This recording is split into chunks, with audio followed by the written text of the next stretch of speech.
Awesome. Uh, Well, first of all, thank you so much for doing this. I really appreciate it. And this is the first collector edition of our walk and talk, fifth overall, and obviously so excited to have a good friend walk us through their work. I feel like when I was building this gallery, it's I've remembered a lot of these pieces with you getting it, so it's been kind of cool to kind of go back in time and put it all into one place. So thank you again for doing this. And how's your day been so far?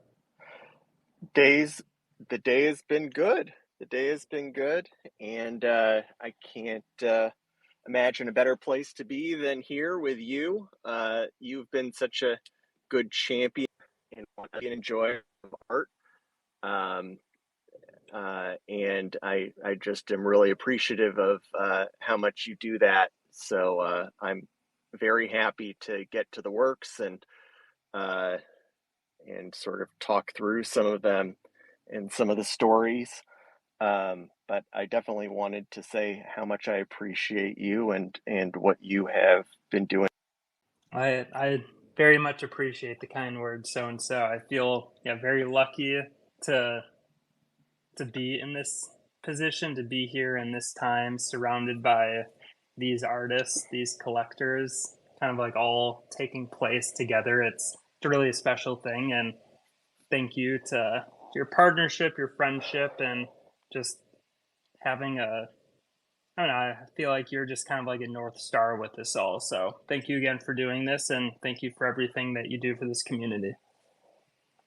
Oh, okay. Well, now that we've now that we've properly said really nice things about each other, let's get to some art. Let's do it. Um, so we can start with my toad. Yeah, I mean my toad, I got it just it was in the few days just following when Cryptodes were released. May have been actually the day of. Um, I had been following Dee's, um, and he must have posted something about it, or maybe he was on a space, whatever it was. Um, there had just been sort of this, it seemed like a real moment when folks just kept talking about these toads. And I just remember, going and looking and them all getting bought out seemed pretty quick. Um, and this guy here, you know, he was just he was just great, and it was just like immediately vibed with him. Turns out that it was Toad 6900, which I couldn't have known at the time. I wasn't like looking for like a meme number, but that ultimately hit. And I mean, he's got the glasses, he had the watch. I mean, it was just perfect. And so that's just sort of been my identity has just been this toad. And I had other PFPs prior, but nothing felt quite so easy to wear as this toad. I mean, the toad's iconic. I mean, and when I was putting the NFT in the gallery, seeing that is 6,900, I feel like for this especially is just like the icing on the cake. So I found that quite Yeah, funny. right. Cool. Well, let's continue on here. I want to start. Let's start with Mr. Frementi 431 in the corner here, and this is your first art blocks mint. Is that correct? Yeah, this was my first piece that I collected. I had been, looking at things for the better part of a couple of months. Uh, I'm really sort of oftentimes sort of over analytical, and I like to like really think about things a lot. And so I had just been thinking about NFTs for the better part of a couple of months and art NFTs, and so and then I saw this one and I saw how it broke apart, how it came together.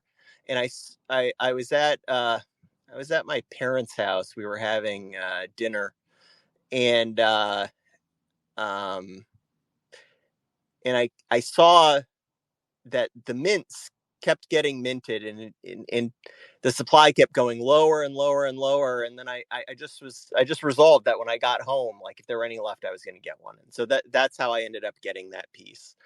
And I think it's great. I think it's great. I think that the idea of something that that seems that is interactive um, was something that is not just something like a painting you hang on a wall. And so that's what drew me in initially to it. Yeah, I mean, this is an awesome piece. And I mean, this is probably like season like 3 or season 4 of Art Block. So it's definitely pretty early on. And I feel like at that time there weren't that many interactive or animated pieces. And I think a lot of people didn't even realize that this was an animated piece until you Yeah. actually ran it. So I Yeah. think So this there was one, there was unigrids and algo um the algorithms. algorithms. Those are the ones that immediately come to mind. Um, Yeah, I mean, it, this one is an awesome piece. I guess just to back up a little bit more, I mean, how did you even find generative art and art blocks in the first place? yeah, it's a good question. Um, and I think that it it was one of the um, I think it was a podcast, um, probably Kevin Rose's podcast. I don't know if that would have been Modern Finance or if it would have been earlier. Um, I think that he had something prior to Modern Finance, whatever that was, just the Kevin Rose show, maybe. Um, but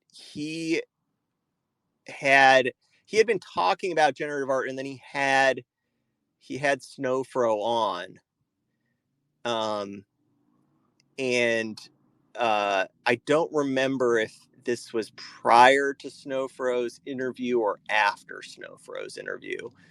I think it may have been just after, but definitely when I heard about what Eric was doing, I was super fascinated. He's just such a good explainer of it.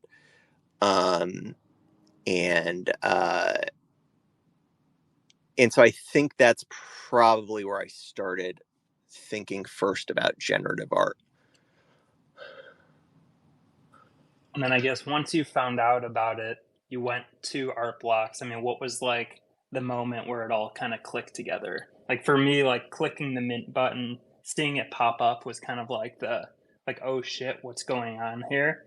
And then it probably took like another time once I kind of figured out what was going on for it to like really take hold and like why this is so important and why the blockchain enables this to really happen.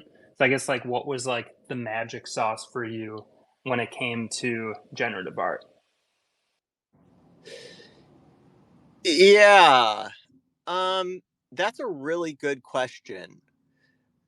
I I would like to say that it was um, instantaneous, that I really understood it,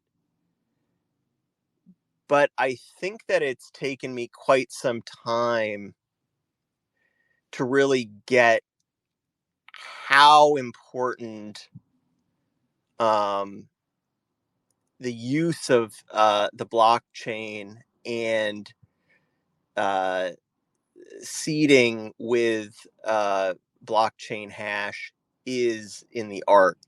I'm not sure if I understood it right away. I don't know if I can really point to a particular time that really clicked for me.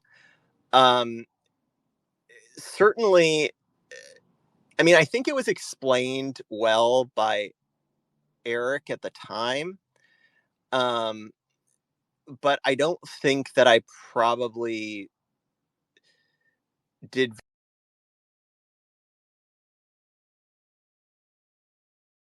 very well at gronking it myself until maybe exactly when that was. I, I definitely was, yeah, I don't really have a really good answer for that because I don't really remember like the moment, you know, uh, but I definitely, I definitely have grown. I've grown like a more mature appreciation, and it sort of just took me time to sort of like think about it for a sec, you Yeah, know. no, I mean, that makes complete sense. And I think just with kind of like this rabbit hole that we found ourselves in, like as you go deeper and deeper, one, you realize that this just never ends and it just gets like more and more beautiful, and we just appreciate it more and more as we learn more and more. So I think just like all throughout my life, I've been looking for these interesting rabbit holes. Like some just don't go very far, and then others like this one is probably like the best rabbit hole that I've found.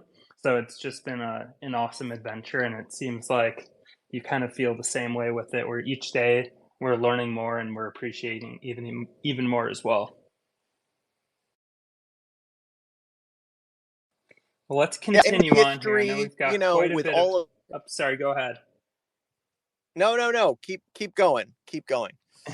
I'm sure we'll chat more Let's not about get generative stuck. art as we continue to move through here. I know you wanted me to include this Pixel Fool, which I know this was your first mint on Tezos.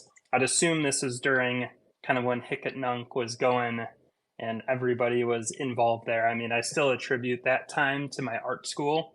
It's like that it was just a wall of art. I decided what I liked, what I didn't. I was kind of just figuring out like who I was within the art world and as an art collector. Obviously, Pixel Fool is an absolute legend at that time and is still today. But wanted to kind of get your thoughts. Like, how did you find Hicket Nunk? Like, what was your feeling on it? I know you've been like interested in art for some time, so I'm very curious, like, how you thought of it right when you Yeah, discovered it. yeah. I mean, I had been following like the hen scene for a while, but I was not involved with it. I had like, you know, I had been following accounts like Lonely, um, and and so I kind of got a sense of the stuff that was over there. But it really wasn't until um, some of the artists were really sharing. Um, you know, it's always the best, right? Like when you get like artists sharing other artists, that you really find some interesting stuff. And someone had just been sharing some of the Pixel Fool stuff, and I just thought it was great. Um, it actually wasn't until later. I think that was probably July, early July, maybe of 2021.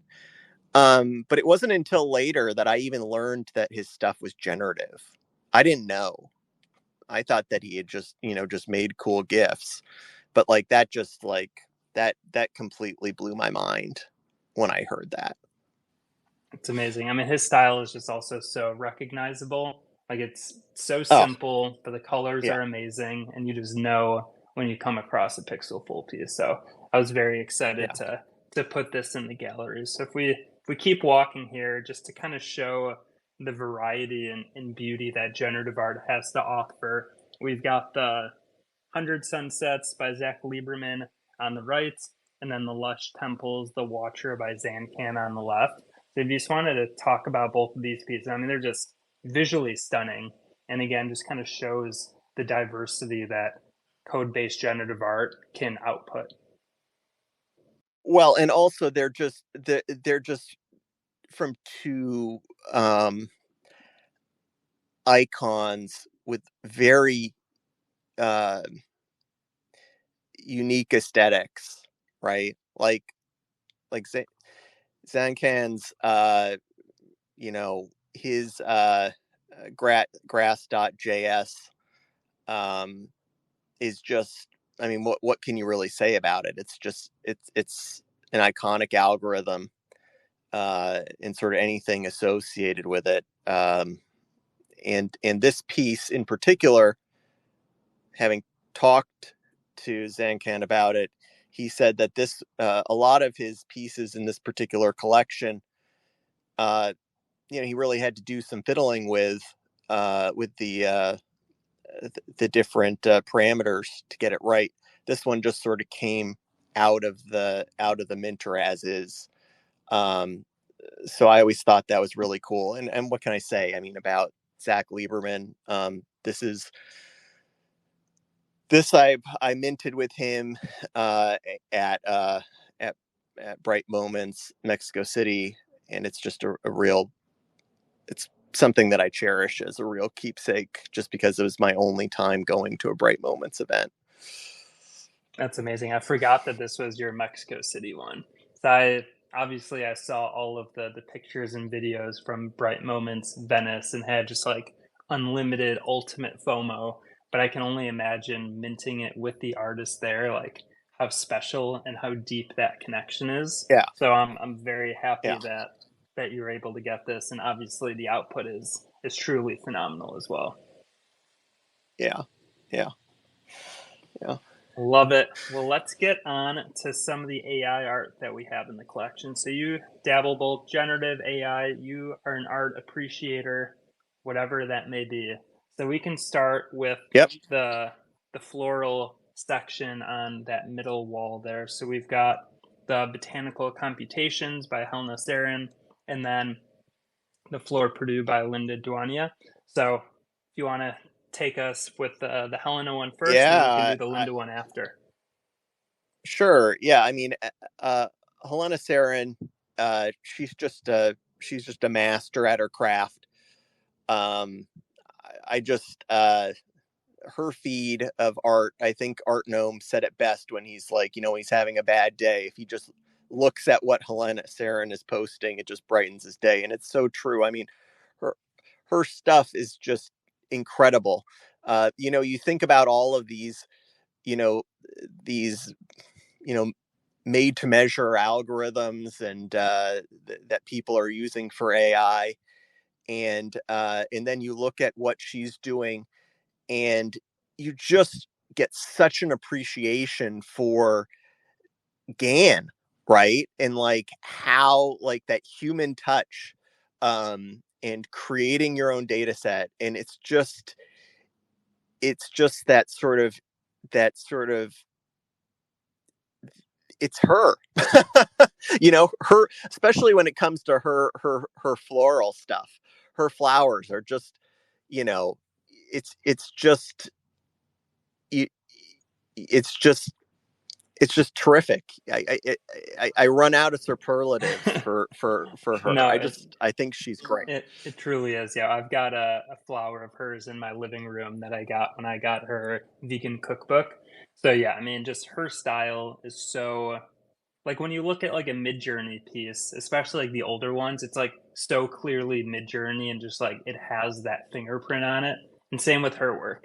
Like you just know when you're dealing with a Helena piece because of the style, and the color is always amazing. Like I just love all of the floral work that she did. So yeah, this whole series, when I was going through it again, each one of the outputs is absolutely stellar. And yeah, you got quite Yeah, a beautiful yeah, one here as well. yeah, yeah. And then what can I say about Linda Dunya? I mean, she's just so multi-talented. It seems like any type of art that she happens to go into, she just crushes it. And this is really no exception. I mean, I think I posted today that her this sort of move she's made towards exploring lost flora. And in this case, this is actually renderings using one of those more off the shelf models, but trying to rediscover types of flora that has gone extinct, and then putting these dots over it. I just think that it's visually stunning and it's a great story. So I like that whole collection. I fell in love with it when she first shared it. And I mean, she's an icon. And also, this particular series I just think is great. It's one of my favorite things that came out of Paris. Yeah, no, I'm a huge fan of this series of hers, and yeah, I just think in terms of the color choice and the color work of hers, it's just like I just love colorful and just pieces that work really well with the colors. Even like some of her more abstract pieces, like she just knows when just when the piece is finished, and you can just feel it. So yeah, I think this one, I mean, with like the flower arrangement with the dots on top of it, and again the color balance that she has, it just works so well. It's truly stunning in her own way. So I think having that next to the Helena piece again just kind of shows the variety that AI art really has to offer.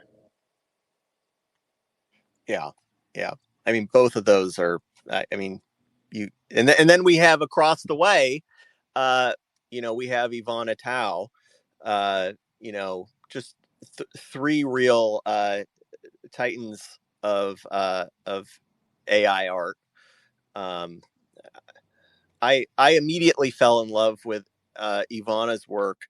Um, you know, I think it may have been maybe the first thing that I saw of hers. I think the first thing I bought was Portal, um, uh, which is another great piece. But I just love how she takes these, she builds her own model as well, and she takes these photographs, oftentimes with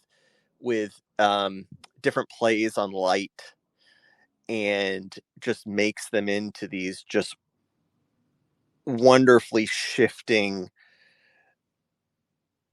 collages of movement and color. And it's it is that whole series that she did, one of which that I have here, I just think is it's really, it's early for her of this type of thing, and I think that she has, um uh you know, especially her neon series, sort of, she grew this particular practice sort of into that. Um, but definitely one that I cherish. Like a piece like this just belongs on a digital display, just like constantly running in a living room somewhere. Because like you just look at it, and this one is just repeating after a while. So it's like a perfect loop. It's not generating like a new photo live because it's hard to tell one way or another. Yeah, no, that's just, yeah, it's just on a loop. Okay, It's just on a loop. got it, Yeah. got it. But again, it's kind of hard to tell that. If you were to stare at it for an hour straight, you wouldn't necessarily know that just because of how like smooth the transitions are and like how deep and detailed the work is as it kind of flows through like this story that's unfolding. Yeah. And interestingly, I didn't mean to do this, but I do think that it's interesting. I know I've brought it up on Twitter before. It is interesting that it does seem, especially in the area of AI art, that that many of the top artists happen to be women.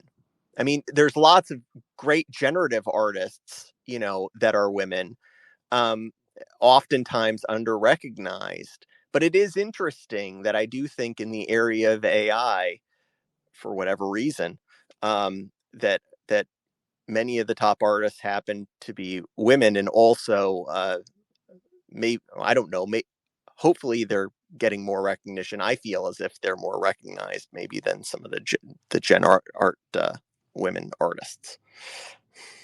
Yeah, no, I think you're spot on there. I mean, on the AI side, I mean, there's many of the top artists are women, and I think just on the generative side, I think we all can do a better job of continuing to elevate women artists and making sure that their amazing work is being recognized is similarly to men's work as much as we can. Yeah, yeah, I agree.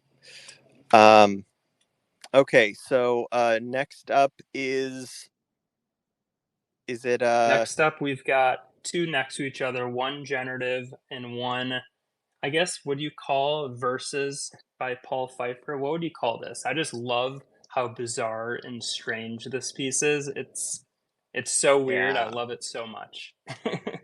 yeah, yeah. So I mean, Jeff Davis. I love his work. It's just so it's his interesting colors, um, and his dedication to it. As seen in sort of his bright moments arc that he's had, uh, colors and shapes. I just think that he has a very particular brand and point of view that is just so strictly his own. And the piece that I have pieces, I love them. You either get Jeff Davis or you don't. I happen to be somebody who does. I just love his stuff. As for Paul Pfeiffer, this one was interesting because at the time that I saw it, I was not somebody who liked pieces that were not continuous loops. Um, I like that sort of very natural continual loop GIF. Um, and I thought that if it did not have that it was somehow defective. But I actually really like it in this context because it feels sort of like Sisyphus.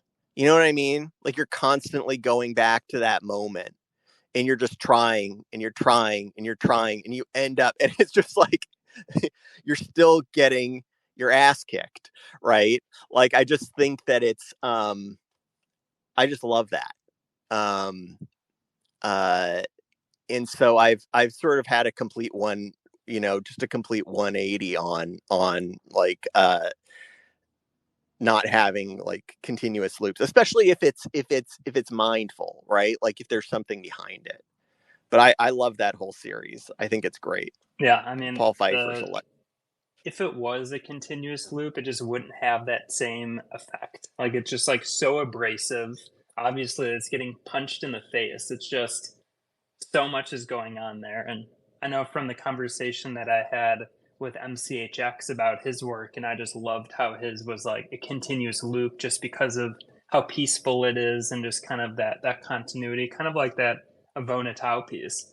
But like this is supposed to not have that feeling. It's almost like the opposite It's feeling. So it makes a lot of Yeah, sense that you're uneasy because again, this boxer's getting punched in the face. So you just see it over and over and over again. It's pretty wild.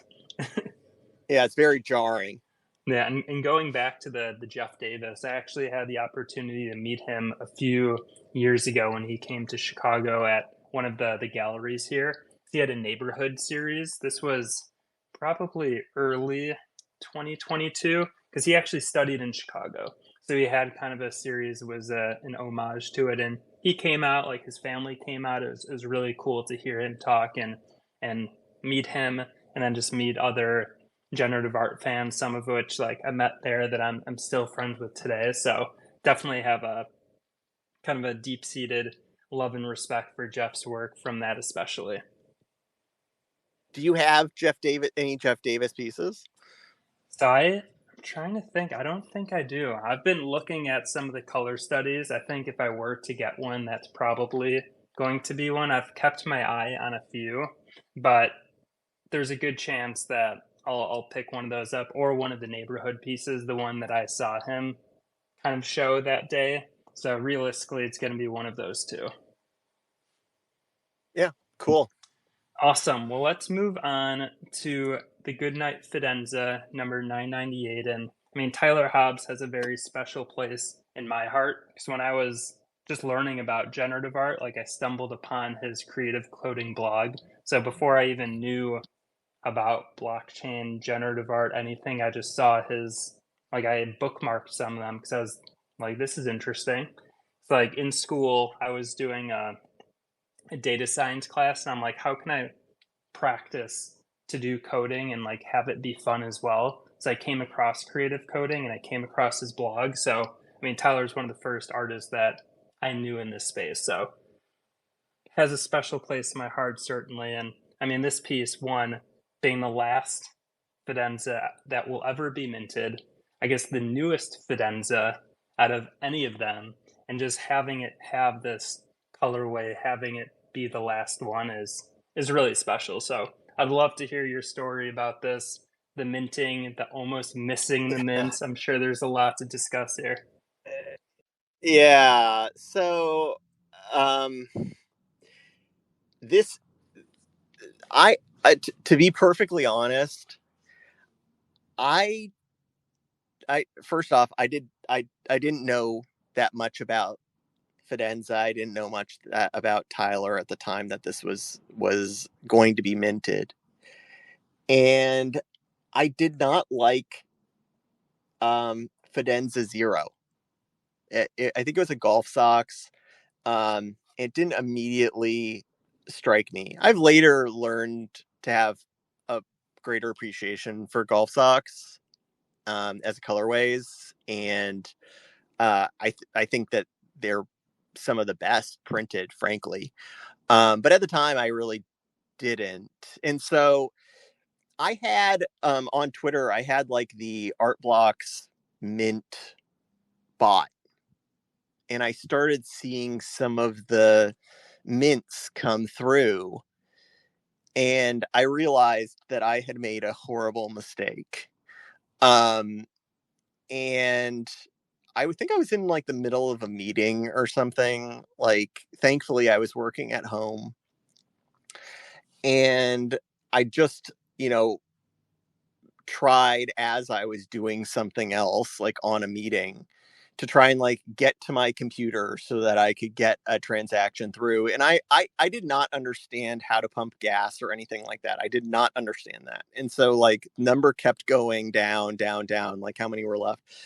And I just put the transaction in, and yeah, I ended up getting the last one.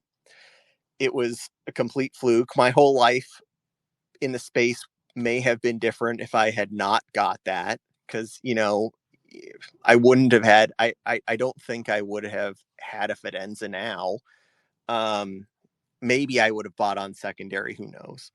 But yeah, and then it probably was a week or two later, I was in the Art Blocks Discord, and Tyler in his Fidenza channel we were talking about different names, and he I was trying to figure out a name for mine, and he came up with the Goodnight Fidenza. And I think that really worked well with the colorways, and so that's what it's been ever since. I mean, it's a perfect name, and especially knowing that he's the one that came up with it, it's just absolutely incredible. Do you have this printed? You know what? I don't, not yet. I don't. I think we have a good spot for it now. And I think we will probably. I don't think I'm going to get the biggest size. I think I might get one size smaller. Um, but I like I said, I'm an analytical guy, and so I got to measure. You know, I don't know, 1,000 times and cut once. So I only get one print. I got to figure it out. So I got to figure out what I'm going to do. I've been thinking about it for the past years. Love it. I mean, you're not necessarily in a hurry, so yeah, you want to make sure that you're No, making no, the I right got time. I decision. got time. Yeah, yeah, Love it. Yeah, that's a phenomenal story. Because yeah, I mean, I don't think anybody knows how to pump gas the first few art blocks min. So I know for my first one, I was very lucky just to get one. I had no idea what was going on. So I mean, just knowing that you got the actual last one, now that's truly amazing. I know the funny guys got the last ringers, so it's pretty funny that you yeah, got the last yeah, Fidenza. yeah, yeah, yeah. His is the buzzer Yep, beater. yeah, I love his. That's a good one. I'll have to get him on and walk and talk one of these days. That'd be really fun. Cool. Well, I know we've got about like 7 pieces left. I think we're pacing pretty well here. So now I'm looking at the Iskra piece, Solaris. I mean, this is just so classic Iskra, and you just get absolute lost in this. And just having it, I was thinking about where to put this in the space. I'm like, this deserves like full one of these kind of dividers and just blowing it up as big as possible. So yeah, would love to for you to talk about this Iskra piece and just kind of her work in general because I think we're both huge Yeah, fans. Yeah, I consider her to be one of the true masters of generative art. I think that her as her ability to do things that are, she has one side that can be very structural, almost architectural, and then she has a whole separate side that makes these very organic shapes and is so subtle um, in the use of code to make things that are um, just have this very light or natural feel.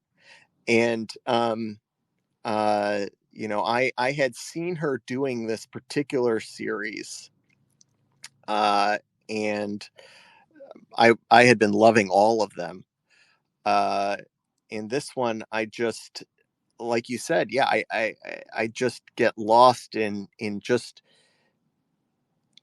how it's at once barren, but also by use of color and by use of this sort of shape is very inviting. It's this idea of these people, creatures, whatever, coming home to this is their home. And by the way, Iskra is perhaps also one of the smartest and most incisive people in the space. Just, you know, I had an opportunity to talk to both her and Marcelo when I was in Mexico City, and I wish I had more time. I just think that she's just so dang smart about things, um, and just one of the most interesting people to have a conversation with. Can go so deep on things, um, and yeah, I can't say enough good things about her art and just her as a person, and also as a spokesperson for generative art. Very well said. Yeah, I was lucky enough to have a conversation with her a couple Miamis ago, and yeah, it was really interesting just to kind of hear her story within like data visualizations and how that translated over. And I mean, I feel like that story is definitely one that isn't totally uncommon to our space, where it's people are super smart, they're in these like very technical roles, but they're very creative people and they need an outlet. So it's like, let me just combine my creativity with my technical skills and see what happens. And it's just a beautiful combination. Yeah, and like and there are people for which it is just sort of like a hobby, like you know uh side project. But then you get people that are so gifted and have a true artist's mind, as well as this other side to them that's more data or analytical or code based. And that's where you see the people that really excel at this stuff. And there's not very many of them, right? I mean, maybe one of the reasons that you sometimes see this with folks that are like in architecture and things like that is, those folks sort of have that both sides of their mind oftentimes naturally, because it is a little bit of a artistic medium as well. Um, but it's rare. Yeah, no, it's not an easy thing, let alone there's just not that many people that can do it. And I think just like the storytelling aspect, I mean, Iskra with her most recent project with like the beach in Lido and kind of talking about Oh yeah. like that thread, like I started reading it like in between work calls and I almost missed my next work call because I was just like so enthralled in the story. I'm like, wait, I need to be doing something right now. And she definitely has that ability to like you just get sucked into her Yeah. world and it does not take very long. So it's quite impressive. Yeah. Yeah. Yeah. Absolutely. Love Absolutely. it. Well, I put together, I don't know what's after a triptych. I guess it would be like a quad titch. I guess, for these four. Maybe I just made up that word, who knows? But I'll read them off in order. I thought these kind of all fit really nicely together.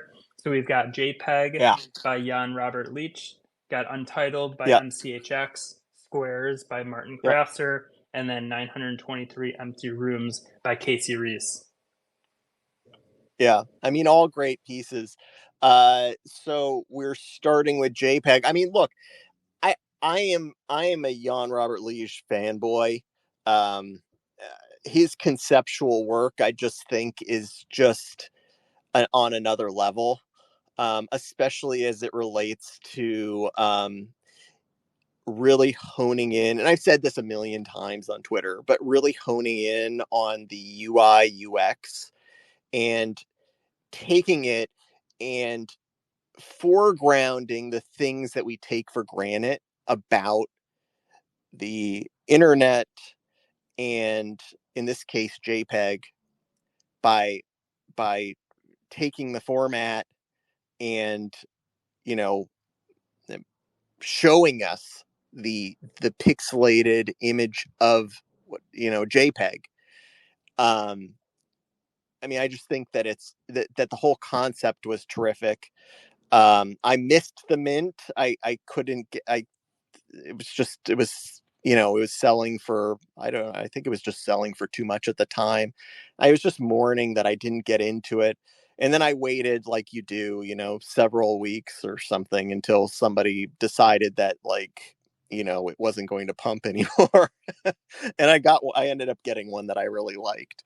But I just think his stuff is terrific. All of it, all of it. Yeah, no, his Even work's his, very, very interesting. you It know, definitely took me some time to kind of understand like what's going on here.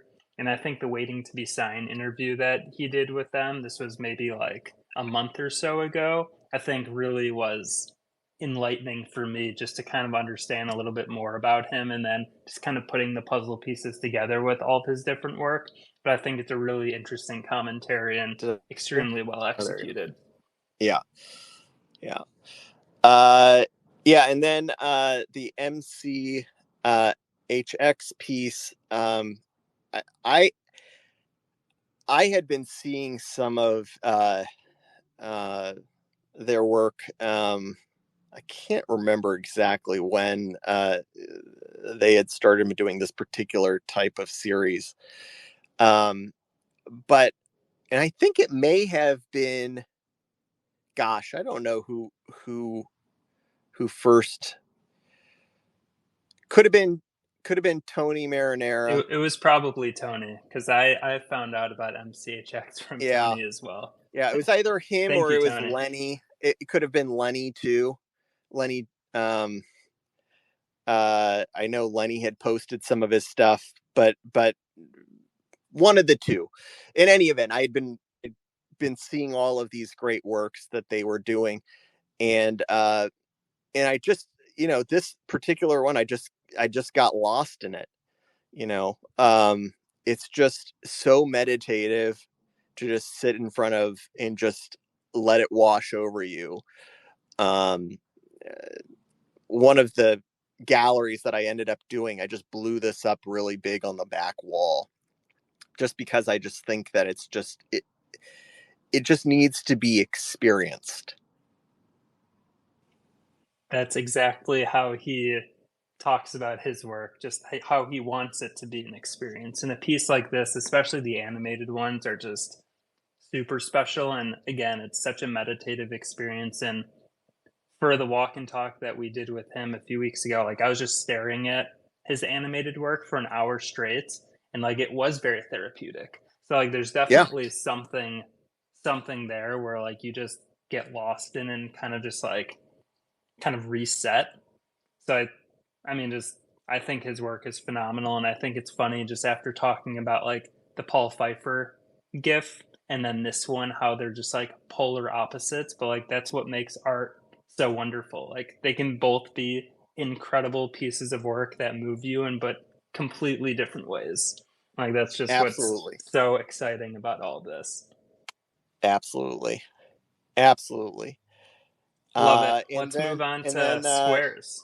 Squares. Yeah, so Squares, I I don't know if it was the algorithm that first had, you know, uh, sort of recommended uh, uh, Martin Grasser his Twitter feed to me, or someone else. But all I remember is there were these images that kept popping up of this algorithm, uh, and I just couldn't get enough of everything that Marty was doing.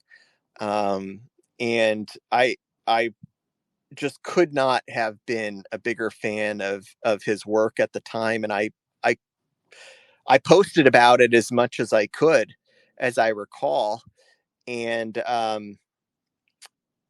and again, this is like a common theme. Uh, I couldn't get one. I couldn't get one. They minted out higher than I had wanted to pay at the time.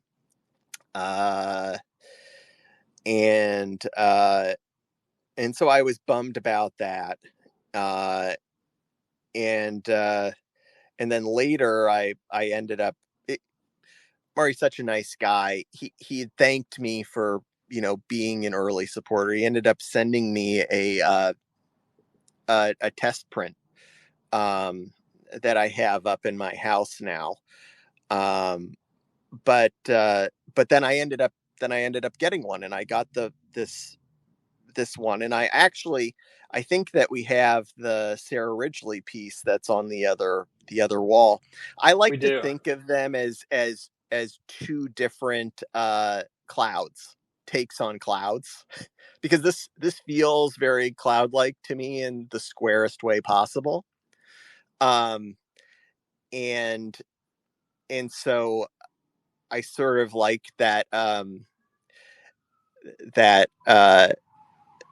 diptych with just this and then that, as two different types of generative clouds. But I mean, I love the entire Square series, and frankly, I like everything that Marty does. I like his new project that he did with, I of course like the work that he did with Vera Molnar, and then this latest project that he did in Paris.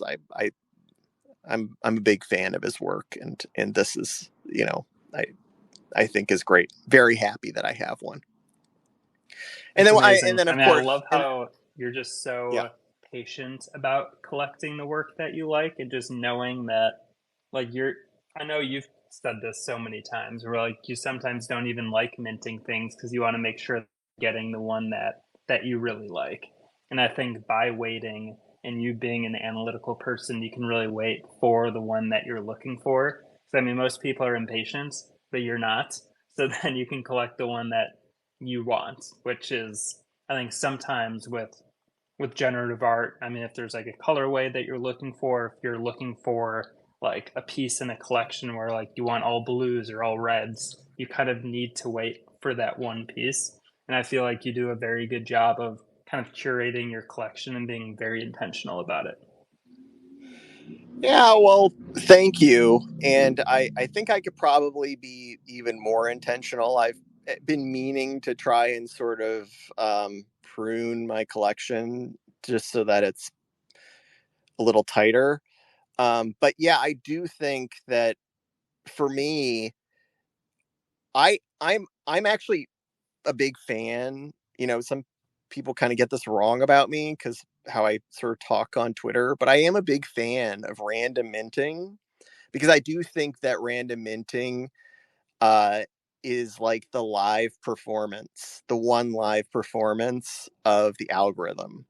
So if you think of the algorithm as the art, that is the live performance, right? So it's really cool that you just have this time capsule of this live performance. It's just that I want what I want, because I'm just too picky to be like, well, I got this thing, because I probably won't like it.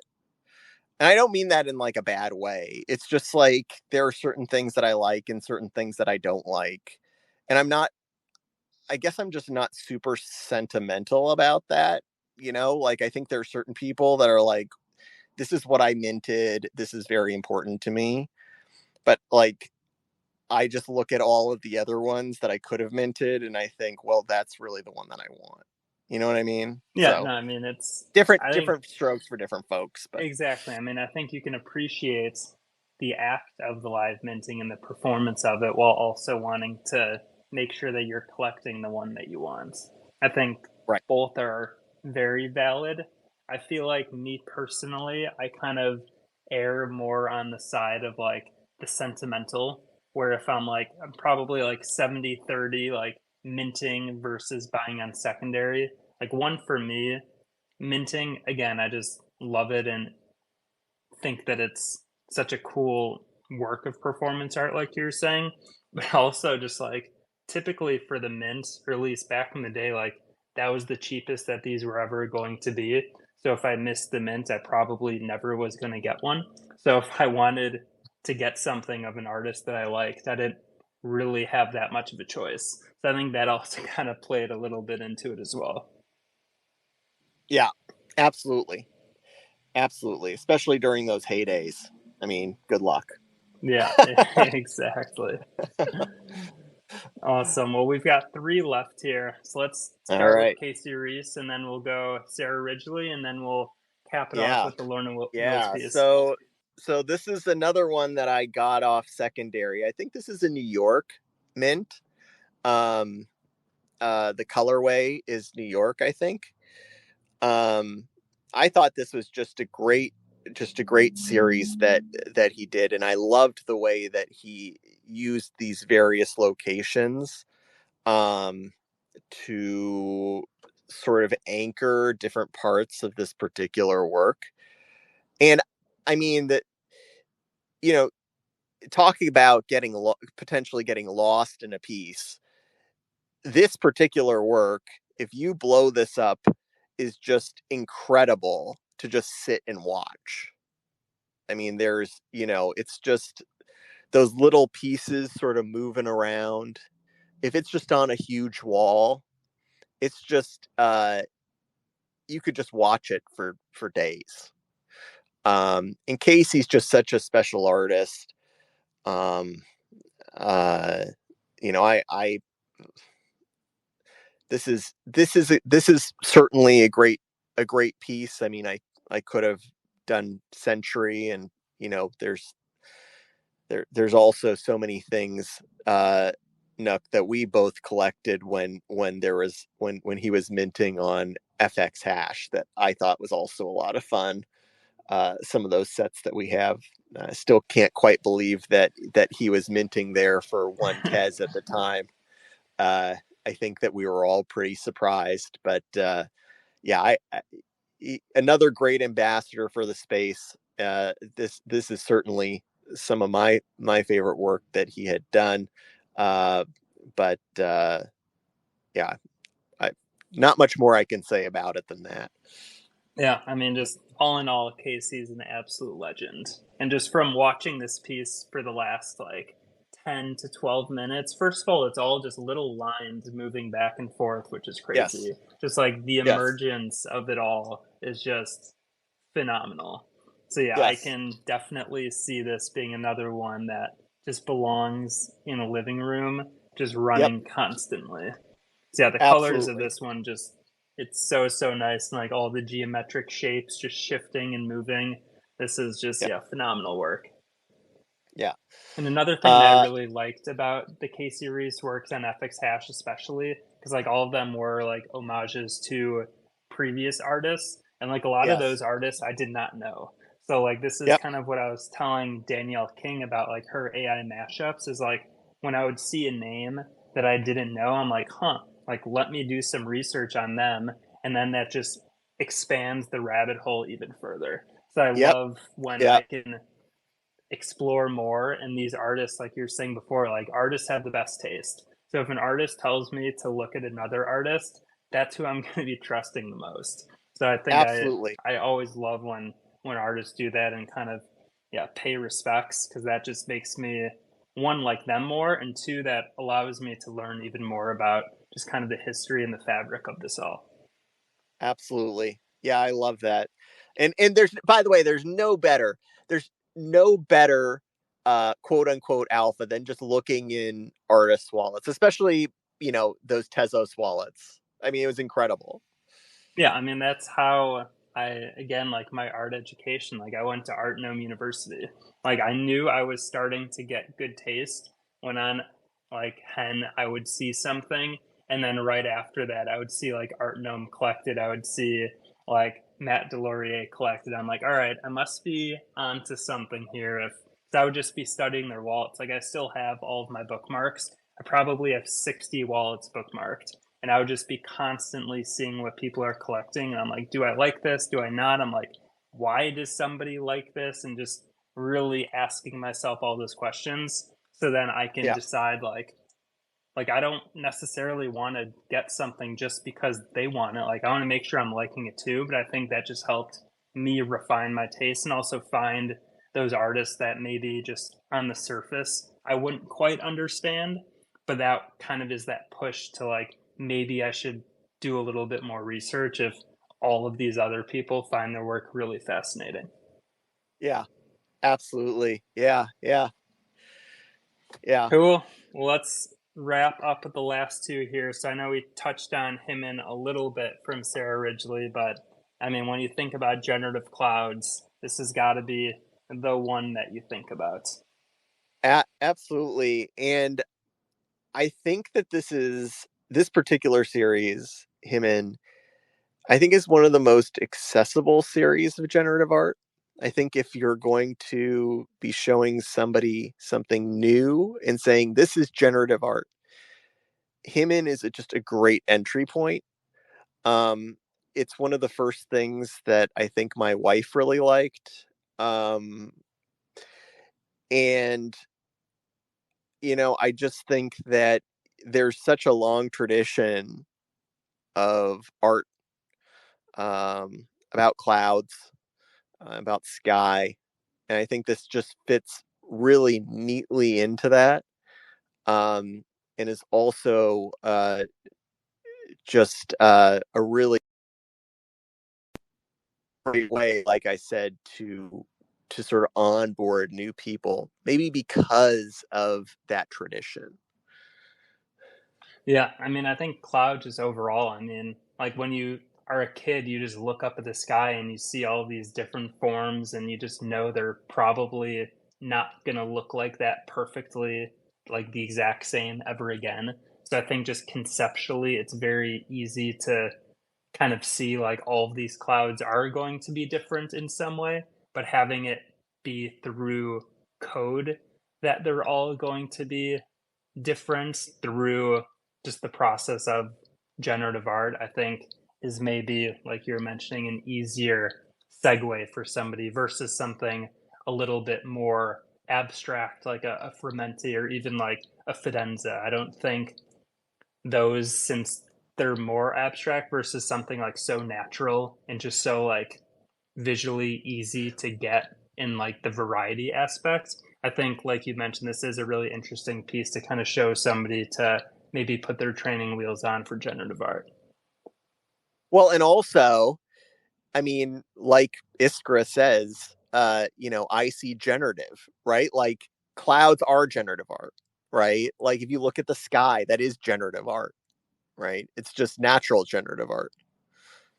100%. I mean, yeah, if you look at tree bark, like if you look at the way like Yeah. rust forms like on metal, like there's this one super old bridge that I walk by all the time, and just like the rust patterns, like I take pictures of it sometimes because of how just like fascinating it looks. And I think once you kind of look through the world with this lens, everything just becomes way more interesting. Like you just notice the small details, especially of the natural world. I mean, Mother Nature is the best generative artist. Like, there's no doubt about that. Yeah. Yeah. Absolutely. Yeah. Um, all right. Do we want to do the last one here?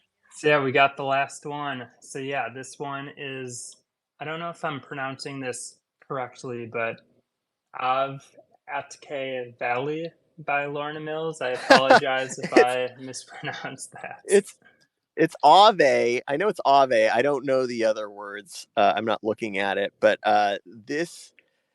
I mean, Lorna Mills is. I mean, just a real icon of net art, um, and someone that I just had just so much respect and fascination for her process and for her works. These gifts that she would just sort of put together and place out of context in such interesting ways. Um, Again, it's a little bit to the practice of Jan Robert Liege, right? Where he's taking these things that we take for granted, repackaging them in such a way that we're actually and sort of recontextualizing them in a way that we're taking a look at them and saying, huh, look at this thing. But whereas Liege is looking at the UI UX, here we're actually looking at these GIF images. Um, and I just think that, you know, lots of her work is terrific, but this one in particular, when I saw it, I just, you know, this sort of this sunrise and sort of the strange pixelation of the GIF on the gray background, I just thought was terrific at the time, and I still do. I just think that it's I'm very happy that I have this Lorna piece. This and that it was, I think it was one of the first things that was auctioned off on Object One. Yeah, I think I do remember this being an Object One piece. That's Yeah. yeah. I mean, this being I think probably one of my favorite Lorna pieces, and I think it's also one of the more, I guess, easily approachable ones. I mean, her work is phenomenal, but it is all over the place in terms of what her subject matter is on these gifts. And I think Yes. her sense of humor Yes. as well is amazing.